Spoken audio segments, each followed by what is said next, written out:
여러분, 사람들에게는 가장 듣고 싶은 말이 있습니다. 과연 우리의 삶 안에서 그 말이 과연 무엇일까요? 그 단어, 그 말은 사랑이라는 말입니다. 오직 사랑만이 우리의 삶 가운데서 승리할 수가 있습니다.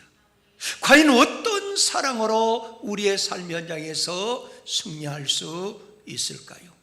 바로 그것은 예수 그리스도의 사랑입니다. 예수 그리스도의 사랑으로 나를 이길 수가 있어요. 예수 그리스도의 사랑으로 세상을 이길 수가 있어요. 예수의 사랑으로 사탄과 마귀를 이길 수가 있습니다. 할렐루야. 여러분, 사람에게는 누구를 막론하고 장점이 있어요. 또 사람에게는 누구를 막론하고 단점도 있습니다. 그런데 어떤 사람은 장점을 보고 이 세상 살아갈 때 행복을 누리며 살아가는 사람도 있어요. 그러나 그 반면에 어떤 사람은 그 사람의 단점을 보고 불행하게 살아가는 사람도 있습니다. 남의 단점만 보고 사는 사람들은 내 자신을 볼 수가 없어요. 내 자신을 볼 때도 단점만 생각하기 때문에 낙심하고 실망하고 좌절하고 절망하고, 그래서 결국에는 자포자기하는 사람들을 우리는 종종 보게 됩니다. 하나님이 기뻐하지 않습니다. 하나님이 기뻐하는 사람은 하나님이 자기에게 주신 그 장점을 잘 개발해서 그걸 잘 활용하면서 더 큰 꿈과 그리고 이상과 비전을 가지고 하나님을 믿는 믿음으로 내 자신을 혁신하면서 전진하는 사람들인 줄 믿습니다. 여러분, 오늘 본문에 등장하는 바울 사도는 아덴 지방에서 고린도 지방으로 옮기게 되었어요. 그런데 고린도 지방에 와서 하나님 말씀 복음을 전하는데 너무너무 대적자가 많고 비방자가 많았어요. 아차리 내 한피 받은 내 조국이 아닌 이방 사람들이 그랬다고 하면은 좀 이해할 수 있는데, 한피 받은 내 동포, 내 형제 유대인들이었어요. 여러분들도 마찬가지예요. 신앙생활 하다 보면은 많이 시험 들 때가 있어요. 그런데 보편적으로 세상적인 사람을 통해서 시험 드는 경우는 그렇게 많지 않아. 예수를 믿는, 예수 이름으로 구원받다고 하는 그 사람과 함께 신앙생활 하는 데 있어서 그 사람을 통해서 시험을 받을 때가 많이 있어요. 그리고 여러분들이 자랑스러운 것은, 그리고 지금까지 그 환난과 그 시험을 이기고 오늘도 주의 전에 달려나왔다는 것은 여러분들도 훌륭하지만은 여러분들 심령 속에 성령님이 함께 하신 줄 믿습니다. 여러분, 바울 사도는요, 한피 받은 조국 유대인을 통해서 그렇게 어려움을 당했어요. 대적자가 많았어요. 비방자가 많았어요. 그 말씀이 사도행전 18장 6절에 보면은 그들이 뭐하고 대적하여 비방하거늘 그랬어요. 그래서 바울은 너무 가슴이 아픈 거예요. 그래서 복음의 장소를 거기서 옮겨서 하나님을 잘 경외하는 디도, 유소도라 하는 그 사람의 집에 들어갔어요. 그런데 놀라운 것은 그 집 옆에 회당이 있었어요. 근데 그 회당장이 하나님을 잘 믿는 사람이었어요. 그 사람 이름이 누구냐? 그리스보라고 하는 사람이었어요. 이 사람은 모범적인 사람이었고 많은 사람을 칭찬받는 사람이었고 그 사람은 내 자신을 날마다 변화시키려고 혁신적인 사람이었어요. 믿으시면 아멘. 그럼 이 그리스보는 과연 자기 자신을 그 관습과 그 전통적으로 내려오는 그런 조직, 거기에서 자기 자신을 혁신시키려고 몸부림치는 사람이었어요. 이 사람이 뭘 혁신을 시켰느냐? 따라 말합시다. 높은 지위 가운데서도 하나님을 잘 믿었더라. 할렐루야. 여러분 보편적으로 세상의 명예, 권세, 그리고 여러분 돈 많은 사람 다 그런 건 아닌데 하나님을 진실되게 믿는 사람 그렇게 많지가 않아요. 그런데 이 사람은 세상적으로 지위가 있는 사람이에요. 그런데 자기 자신의 혁신, 관심을 바꿔서 하나님을 진실되게 믿는 사람이에요. 그래서 오늘 본문 사도행전 18장 8절에 보면은 제일 먼저 또 시작 회당장 그리스보가 그랬어요. 여러분 회당장이라는 것은 유대인 회장장으로서 아주 중요한 직책이고 권세가 있고 명예가 있고 높은 지위를 말씀하고 있다 그 말이에요. 여러분 우리의 삶 현장에서 여러분들을 많이 선거철이 되면은 우리 교회도 찾아오고 여러분들 찾아가잖아요. 그러면 여러분들 그 사람들이 하나님을 진심으로 믿기 때문에 교회 나오느냐? 아니에요. 여러분들을 찾아가는 것은 여러분들 그 사람이 여러분들 좋아해서 찾아가냐? 아니에요. 표를 얻기 위해서 찾아가는 거예요. 그런데 오늘 본문에 등장한 이 사람은 유대인의 회장장으로서 높은 지위를 가졌지만은 현실을 총괄해서 경건한 사람이요, 혁신적인 사람이요, 하나님을 잘 섬기는 사람이었어요. 여러분 성경에 보면은 경건이라고 하는 단어가 많이 등장합니다. 여러분 경건이라는 단어는 4가지 의미가 있어요. 첫째는 하나님께 대한 순종하겠다, 하나님께 대한 존경심을 갖겠다, 하나님께 대해서 나는 헌신하겠다. 그뿐만 아니라 내 삶 현장에서 올바른 삶, 올바른 행동을 하겠다. 이게 경건의 사람이에요. 그래서 바울 사도는 사랑하는 디모데한테 부탁했어요. 어떤 부탁했을까요? 망령되고 헛한 신화를 버리고 따라 말합시다. 경건의 사람이 되라. 경건의 사람이 되라는 거예요. 그 말씀이 디모데 전서 4장 7절에 보니까 망령되고 헛한 신화를 버리고 경건에 이르도록 내 자신을 연단하라 그랬어. 이 경건이 얼마나 중요한지 몰라요. 여러분 사도 베드로는 이 경건에 대해서 강조를 했죠. 주께 경건한 사람, 경건한 자는 시험에서 건져주신다 그 말이에요. 한번 읽어볼까요?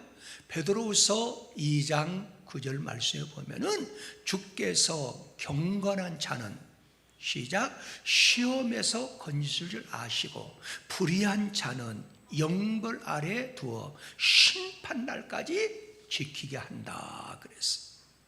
그래 경건된 삶을 살아가는 사람 하나님이 지켜주신다는 거예요. 하나님이 시험에서 건져주신다는 거예요.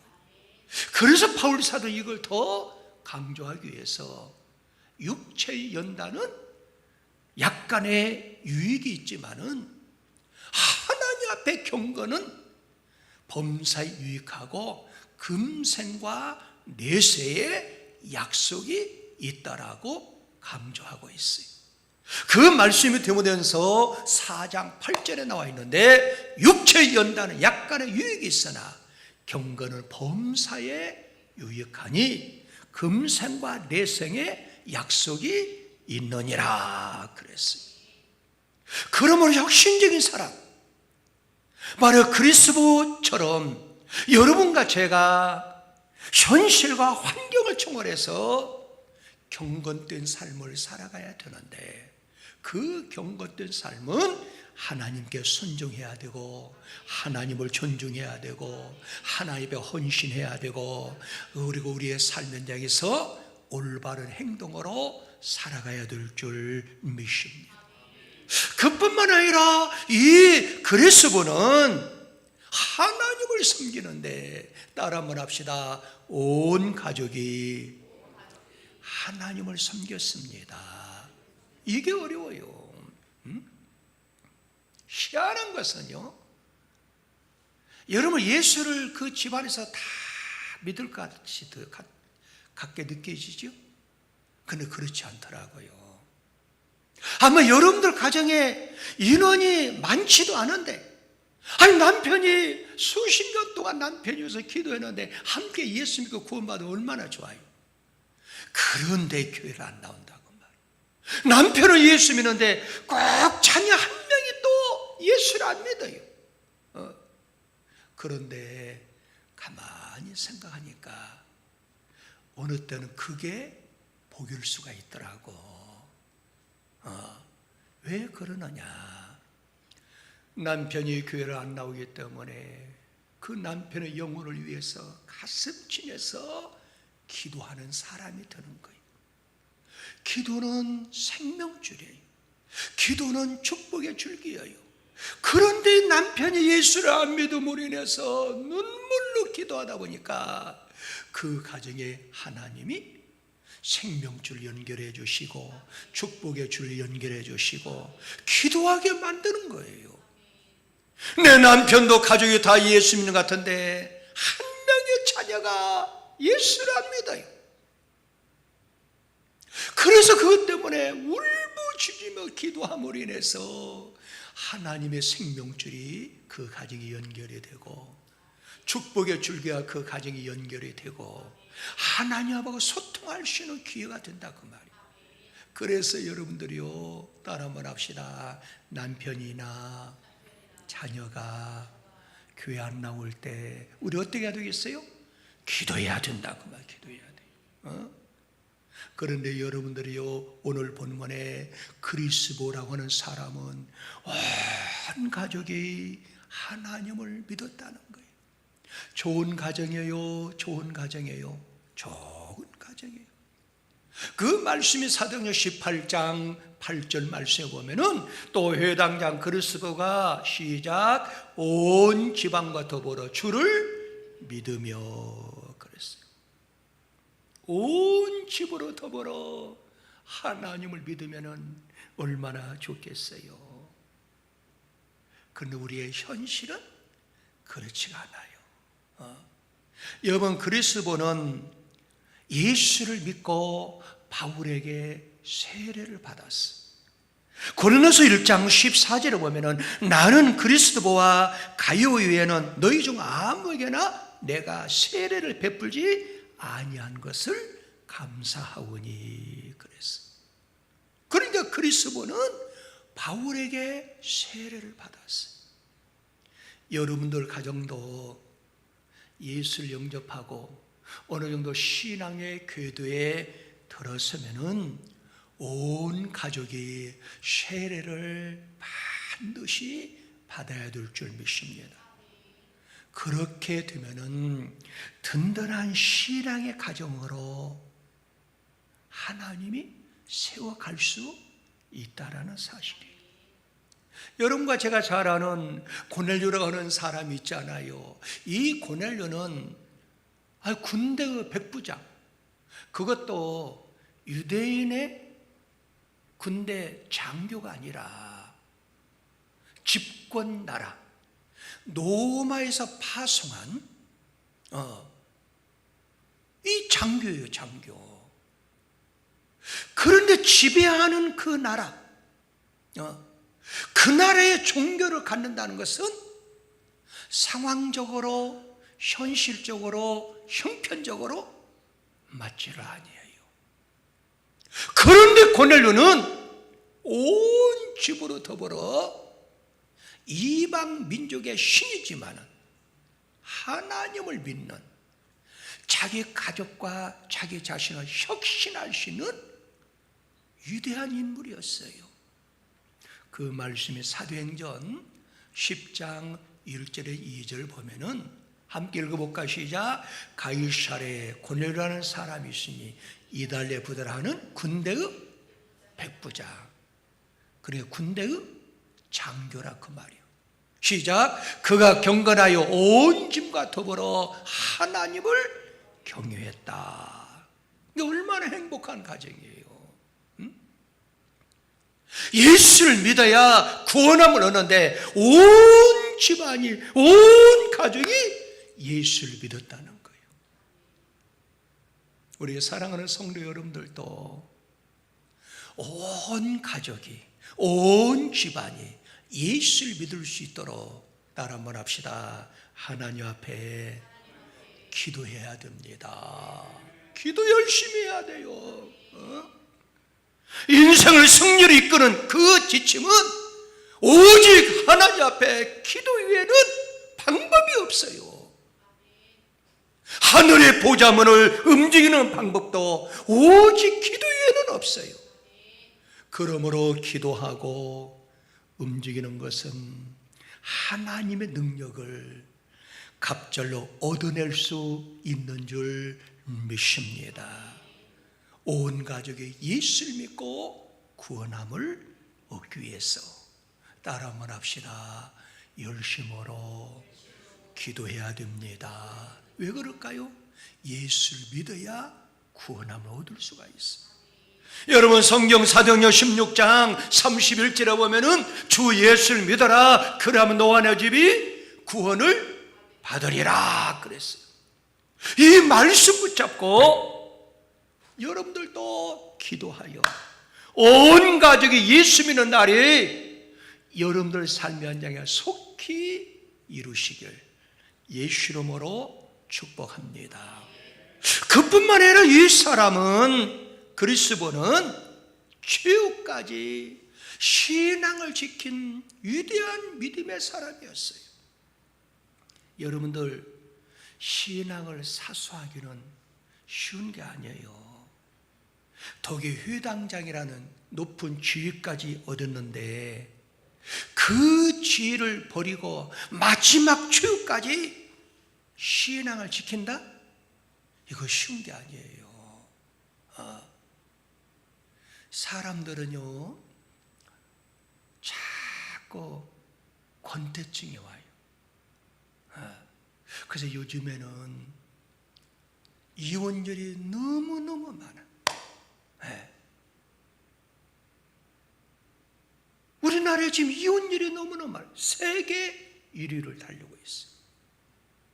인내심이 없어요. 신앙도 마찬가지예요. 그래서 저희 교회를 제가 이렇게 등록한 횟수로 조사해 보니까 20년 넘으면은 그 사람은 정말 믿을 만한 사람이라고 다들 얘기하잖아요. 그래서 올해 20년 넘는 사람을 좀 시상을 하려고 파악해 보니까 너무 많은 거야. 그러니까 여러분들 위대한 거예요, 위대한 거예요. 자꾸 막 교회 옮겨 다니고 시험 들어서 누구 보기 싫어서 그런 사람이 얼마나 많은지 몰라요. 그러나 한 교회에서 신앙생활 하는 거 결코 쉬운 게 아니에요. 제일 처음에 가서 신앙생활 하면은 새로운 사람하고 접하죠. 그러니까 뭐 잊어버리는 거야. 그런데 좀 신앙생활 하다 보면은 이제 옛날 생각이 나는 거야. 아, 그때가 행복했는데. 여러분들 인내심을 가지고 따라만 합시다. 하나님을 믿는 이 신앙이 최후까지 가야 된다. 할렐루야. 그 자손들이 잘 되지 못한 자녀가 없어요. 사도행전 18장 17절에 보면은 모든 사람이 회당장 소스테네를 잡아 법정 앞에서 때리되 갈리오가 이 일을 상관하지 아니하니라 그랬어요. 이 말씀은 회당장 그리스도가 회당장 자리에서 이미 쫓겨났어요. 이름이 바꿔졌어요. 소스테네로 이름까지 바뀌었어요. 그 이유가 뭘까요? 유대인의 회당장이 예수를 믿게 되니까 그 자리에서 쫓겨냈어요. 그리스도보는 회당장의 높은 지위, 명예, 권세, 거기 쫓겨나면서까지 하나님을 배신하지 아니하고 최후까지 끝까지 신앙을 지켰다는 거예요. 이런 신앙이 오늘 이 시대에 여러분과 저의 신앙이 되어야 될 줄 믿습니다. 여러분을 참된 신앙이라 하는 것은 때로는 친구들을 많이 떠나게 돼요. 여러분을 참된 신앙이라는 것은 부귀 영화도 어느 때는 버려야 될 때가 있어요. 어느 때는 우리가 좋아하는 것들을 다 버려야 할 때도 있습니다. 그리스도의 가정은 뿌리 깊은 신앙과 결단 있는 혁신 신앙을 간직함으로 인해서 그는 최후까지 승리하는 가정이 된 줄 믿습니다. 그런 아름다운 신앙을 보면서 그 지역에 사는 수많은 사람들이 예수를 믿고 세례받는 역사가 일어났어요. 할렐루야. 여러분 사도행전 18장 8절 하반절에 보면은 또 회당장 그리스도가 온 지방과 더불어 주를 믿으며 수많은 고린도 사람들도 시작 듣고 믿어 뭘 받았더라? 세례를 받았더라. 세례. 여러분 얼마나 신앙의 본이 되었습니까? 이게 어려운 거예요. 그래서 자기의 관습, 전통적으로 내려오는 그 조직 이런 걸 완전히 바꾸는 걸, 새롭게 변화시키는 걸, 그걸 뭐라고 그래요? 혁신이라고 하는 거예요. 신앙의 본이 되어서 나를 통해서 수많은 사람들도 예수 믿고 세례를 받았으니까 하나님이 얼마나 기뻐하고 하늘나라에 얼마나 큰 상급으로 쌓아지겠어요. 그리스도 가정을 통해서 수많은 고린도 교회, 고린도 지역 사람들이 예수를 믿고 세례 받은 것처럼 우리 사랑하는 성도 여러분, 날씨가 덥습니다. 폭염이 계속 지금 진행되고 있어요. 그런 가운데서도 복음의 생명줄을 놓지 말고 따라만 합시다. 나를 통해서 수많은 사람이 예수를 믿어야 된다. 할렐루야. 여러분과 저는 손양원 목사님에 대해서 잘 알고 있어요. 이 사람은 경상도 사람이에요. 그런데 전라남도에 한센병이 많기 때문에 이 복음을 가지고 전라남도에 왔어요. 그런데 거기에서 일제 36년 신사참배 전적으로 반대해가지고 옥고도 치르고 그리고 6.25 사변이 나고 그런 와중에도 하나님을 잘 섬겼어요. 그런데 공산군이 내려와서 예수 믿는다 해가지고 그의 두 아들 동인과 동생이를 총으로 쏘아서 죽여버렸어요. 여러분들 그 공산군은 어떻게 해야 되겠어요? 근데 우리 정부에서 잡았어요. 그리고 사형언도를 내렸어요. 근데 손양원 목사님이 찾아가서 저 사람이 내 두 아들을 죽였지만은 나의 양아들로 삼겠습니다. 그러니까 저 사람을 풀어주세요. 사정했어. 그래서 그 사람을 자기 아들로 호적에 입적을 시키고 그리스도의 사랑을 전하게 되었어요. 그런데 그 아들이 절두철미하게 회개하고 손양은 목사님의 그 뒤를 이어서 따름을 합시다.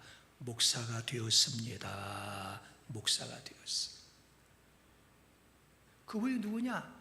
안재선이라고 하는 목사님이에요. 근데 그는 사람을 죽일 때는 안재선인데 그가 변화를 받고 목사가 되고 난 다음에 그 사람을 죽인 이름을 가지고 살 수 없다. 그래서 이름을 바꿨어요. 안경선이. 여러분들 그 사건을 통해서 수많은 사람들이 주님 앞으로 돌아오는 역사를 일으켰고 지금도 많은 사람들은 손양한 목사님은 사랑의 원자폭탄, 원자타이라고 얘기를 하고 있는 거예요. 일반적으로 생각할 때 내 두 아들을 죽인 그 사람을 사형을 시켜야 돼요. 그러나 내려오는 관습대로 살지 아니하고 내 자신을 혁신을 시켰어. 그걸 통해서 복음을 전하는 기회로 삼고 그 원수를 자기 양아들로 삼았을 때 수많은 사람들이 손양한 목사님을 통해서 하나님을 발견하고 하나님 앞으로 돌아오는 역사가 일어난 줄 믿습니다. 오늘 본문에 그리스도가 그랬어요. 회당장의 자리에서 쫓겨나고 어려움도 있었지만 그는 하나님을 잘 섬기고 끝까지 신앙을 최후까지 지켰을 때 고린도 지역에 사는 수많은 사람들이 예수 앞으로 돌아오고 세례받는 역사가 일어난 줄 믿습니다. 과연 이 어려운 상황 가운데서 우리도 이렇게 본받을 만한 모델이 과연 될 수 있느냐? 따라 한번 합시다. 할 수 있습니다. 그건 우리의 힘으로 하는 게 아니에요. 바울이 고백한 것처럼 빌보서 4장 13절에 보니까 내게 능력 주신 자 안에서 내가 모든 것을 할 수 있다고 말해요. 하나님이 함께할 때, 성령님이 함께할 때, 우리의 구원자 예수님이 함께할 때 모든 것을 할 수 있는 줄 믿습니다. 오늘도 참된 신앙으로 하나님 말씀대로 살아가서 늘 성령님이 동행함으로 혁신적인 사람들이 다 되시길 예수 이름으로 축복합니다. 참 좋으신 아버지 하나님 감사합니다.